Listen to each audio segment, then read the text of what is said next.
right, everyone. It's another beautiful day, another tea time with Garbo. And I am on my way to hot yoga, and I'm excited. I haven't done hot yoga since Philadelphia with some buddies in Fairmount. And it was always a good time, a good sweat, and it made me feel so good afterwards. So I'm excited about that. But today, with the tea, which I feel like the tea time is sponsored by a Walla plasticware or ceramicware that makes your drink super hot and burn your tongue. Anywho, I wanted to talk to everyone, which is it's extremely hard to talk about religion, especially when it comes to this day and age. Everyone's got an opinion, just like the rear end, just like the saying says. It's a little bit more vocal than that. But I have become extremely connected with my religion. For those of you who don't know me, I was an altar boy. And for those of you that really don't know me that are tuning in, anytime someone has a manic episode and they get connected with the religion, they just seem to be crazy. So let me give you a timestamp here. I really wanted to lock in with life, being a parent, or at least becoming a parent. After a dear friend's bachelor party in Arizona and Memorial Day almost a year ago, I decided to go back to church, something that I was discussing with Christina for some time, and also give up drinking. And I went 7.5 months without drinking, which was great. And I also really, really connected with my faith. Now, let me say this. There's a difference between being a follower and being a believer in life. Now, I'm not just talking about Christianity and Jesus, of course. Now of course, that's what I may be referencing for my own personal story. But let me say that again. There is a difference between being a follower and being a believer. Let that sink in. Everything that we are doing right now in society on Instagram, TikTok, Facebook, Twitter, we are following. And it has made us such consumers. And we have gotten out of what our norm is, which is to be believers in something that is greater than ourselves.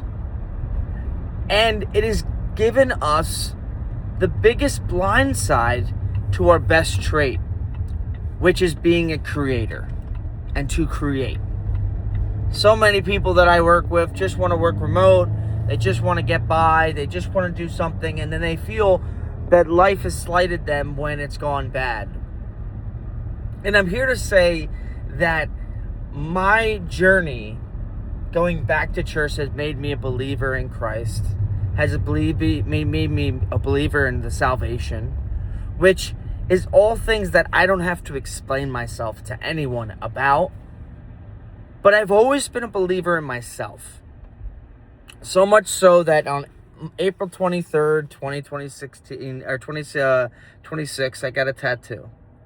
And that might be distorted, but that says, I am greater than my ups and downs. It's my first tattoo, but it's something I've been looking at for many, many years. And my Pinterest is full of sleeves. And I have a story that I got it quoted for a sleeve, and then the company went out of business. But I decided that I needed something on my body as a reminder. And it's very small. It's near where I wear my watch. It's where I used to have my playing card to play for football, to call plays. And it makes me a believer in myself and my capabilities of getting through the worst stuff ever.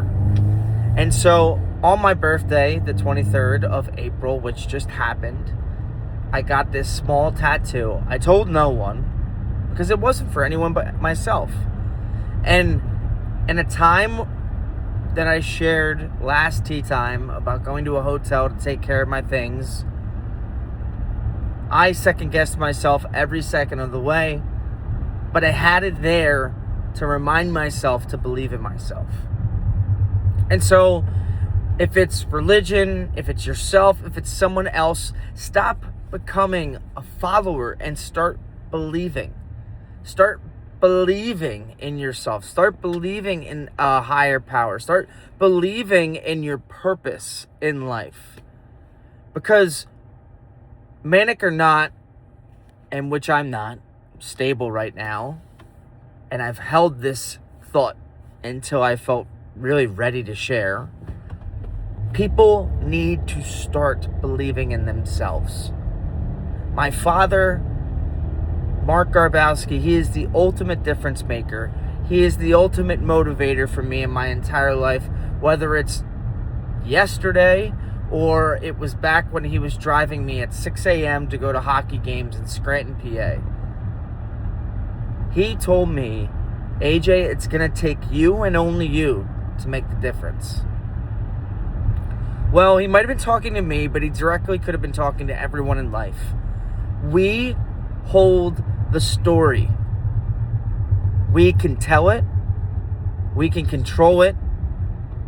But it starts with what I mentioned on the podcast of the extraordinary stories when I shared the very, very last thing that I want to tell people. And I want to tell it on my airways. The glass. It's a beautiful chapter I have in my book. I'm excited for you guys to read. The glass, the mirror. The mirror can be your biggest liability or your biggest asset. And it starts with your own inner belief. Thanks, guys, and appreciate you joining another Tea Time with Garbo.